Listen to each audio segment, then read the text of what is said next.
Hi everybody, and thank you Fast Forward team for this opportunity.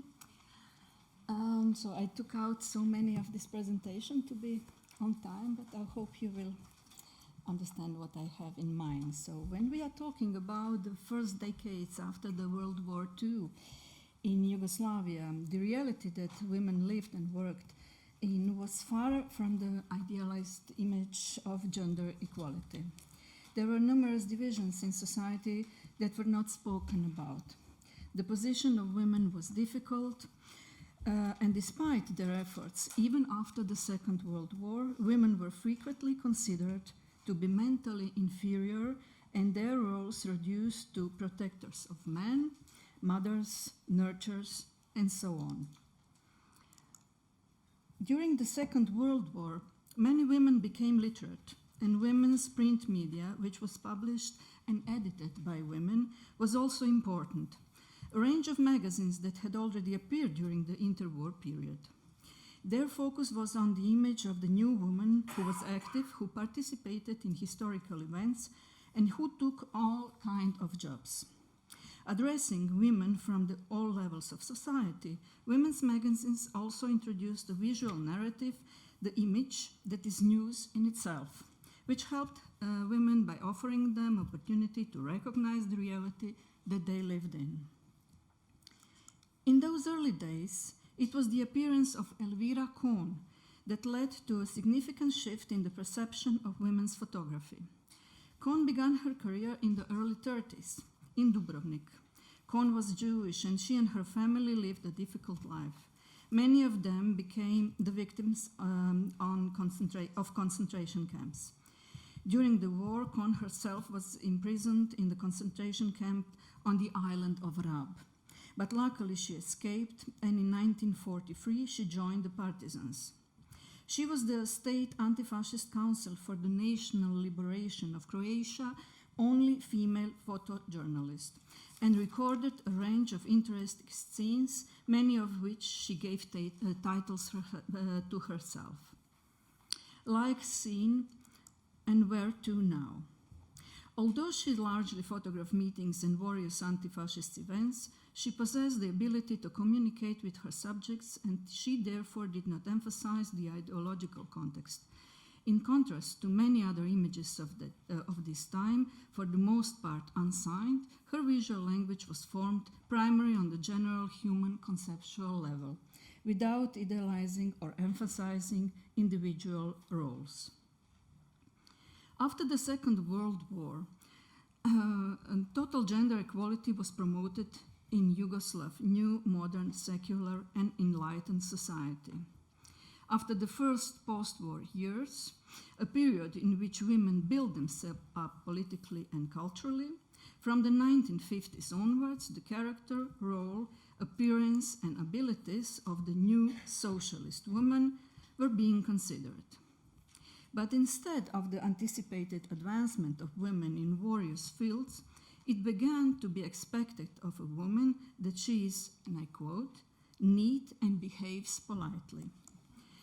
This new view of woman in the post-war period was defined by ideologues, all of them men. In the era of limited opportunities for education, almost non-existing exhibition politics, and the lack of critics, photography clubs played an important role in the development of post-war photography.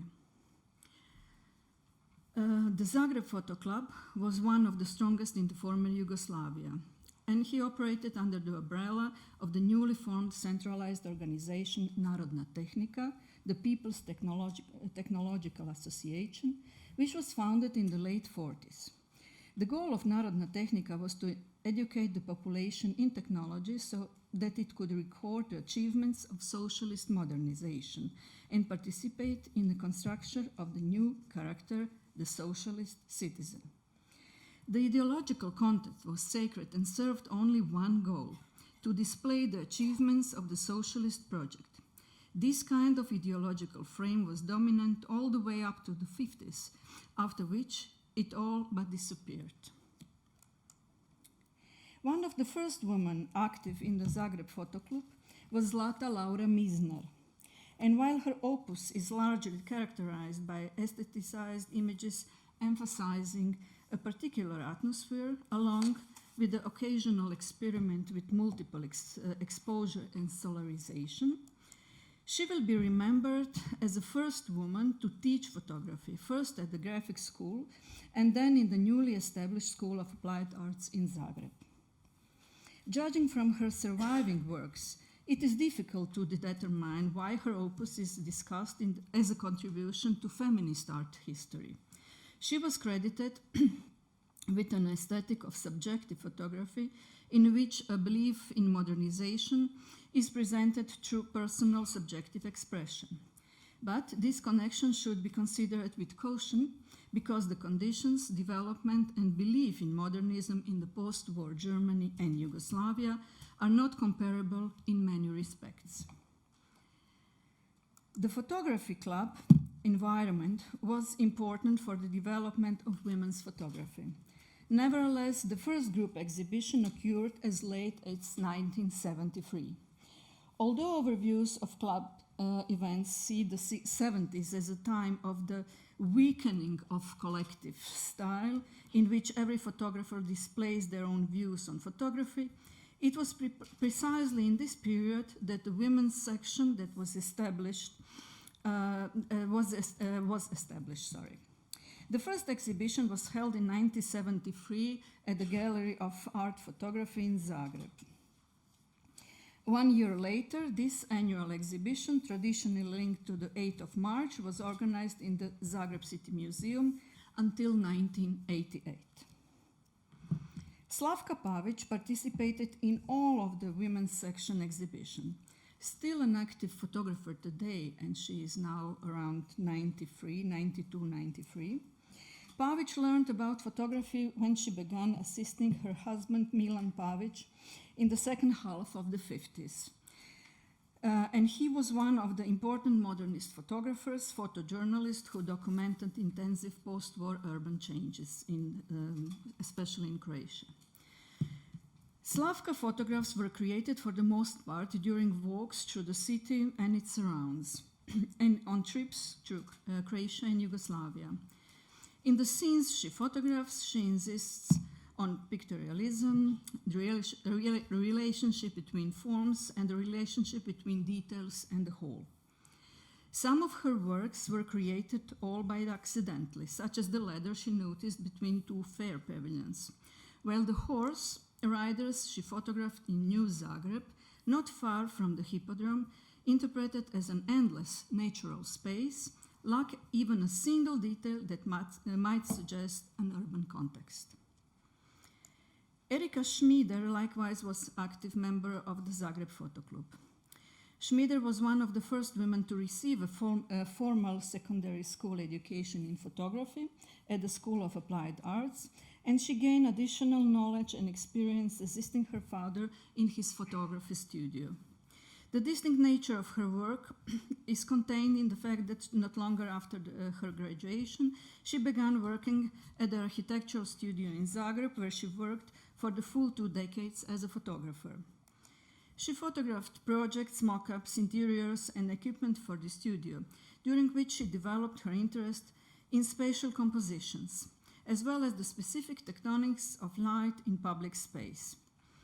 Although she is highlighted in the national context for her use of macro photography, inspired by Michelangelo Antonioni's film, Schmieder photographed a range of documentary street scenes.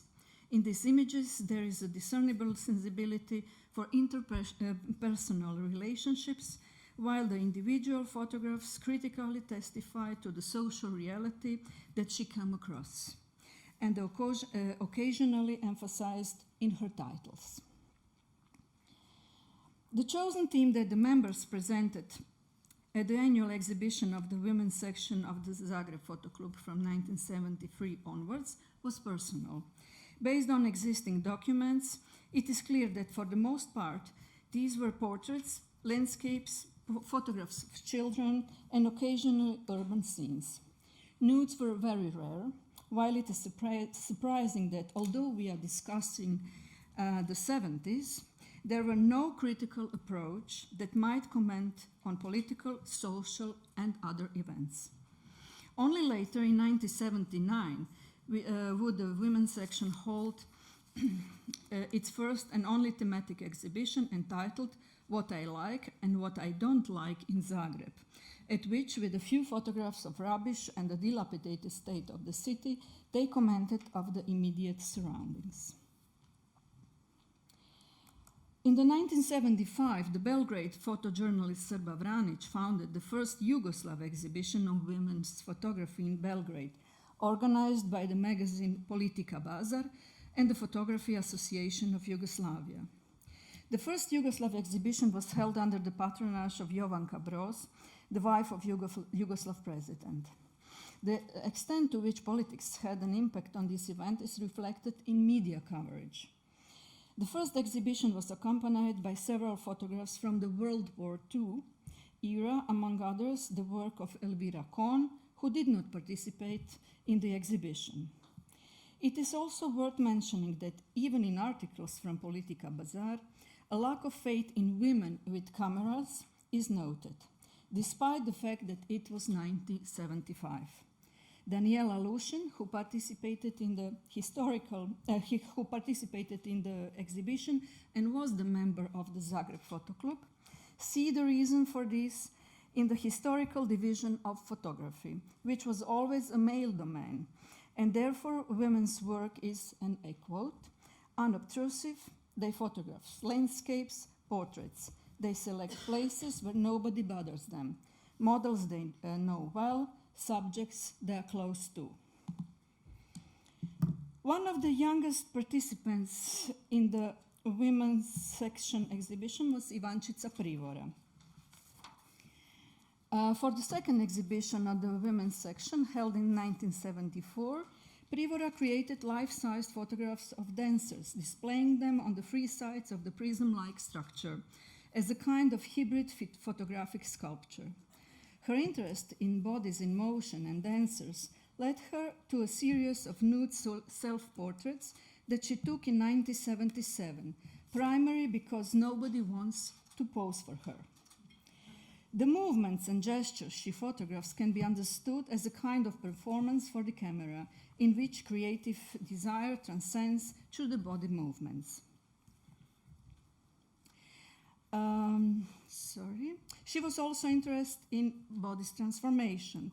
This was how a series of nudes featuring a pregnant woman came to be, a photograph that she multiplied, leading to a concentrated composition and a focus of the central motif of a pregnant belly that spoke of the traditional identification of women's role.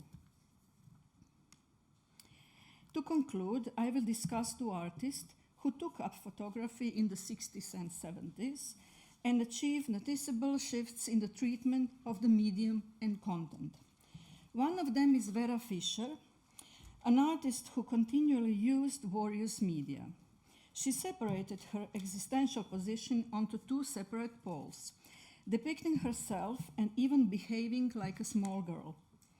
On the other hand, she celebrated womanhood without hesitating to use a range of decorative items for girlishly colored lace, which on the one hand are considered typically feminine, and on the other hand question gender norms and stereotypes.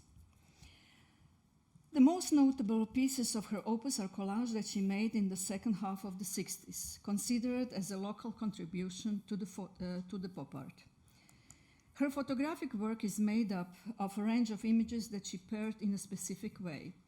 At one of her final exhibitions, she displayed her childhood portrait, where she is holding a teddy bear and enlarged it, placing it alongside the shadow of the Twin Towers, which she had photographed in the late 70s.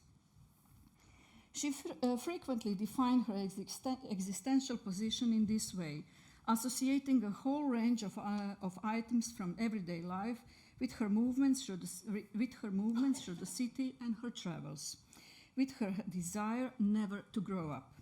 This is to some extent connected to her Jewish heritage, her loss of childhood, and the Holocaust to which her family was exposed. In the early 70s, Jadranka Fatur, who was later best known as hyper-realist painter, photographed a kind of template of an imaginary happening, initiating a possible narrative with a sequence. The focus of the narration was supposed to be an old abandoned car used to connect the spatial and temporal frame of the events. Although she herself maintains that she merely took the first steps into the new media and that she photographed the scenes in the painterly way, Fatur stands out for her penetrating documentary approach and the sequences in which there are clear and specific narrative protocols.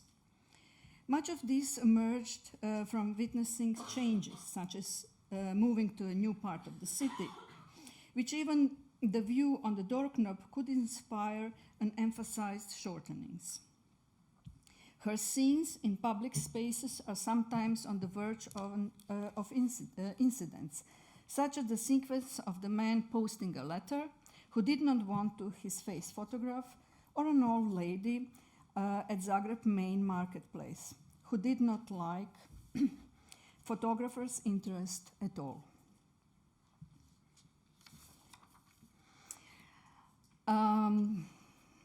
The first feminist wave, to conclude, the first feminist wave appeared in the late 70s.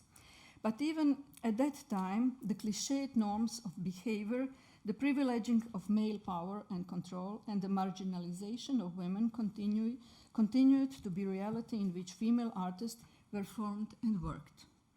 The relatively traditional scene connected with photography clubs is therefore unsurprising, while photographs would be far more freely experimented with a female artist also active in other media. There was a radical reversal in the 1980s when photography was promoted in a youth printed media, and several galleries began focusing more intensively on exhibitions. The influence of photography clubs became minor in this period, which would eventually lead to an understanding of photography as a powerful documentary artistic weapon. Photography made a strong entry into the space of culture and art, interpreting every single aspect of human activity. As a result, women ceased to be marginal participants and moved away from the traditional values of hierarchies. Thanks to these changes, their history was ceased to be regarded as irrelevant and unhistorical. Thank you.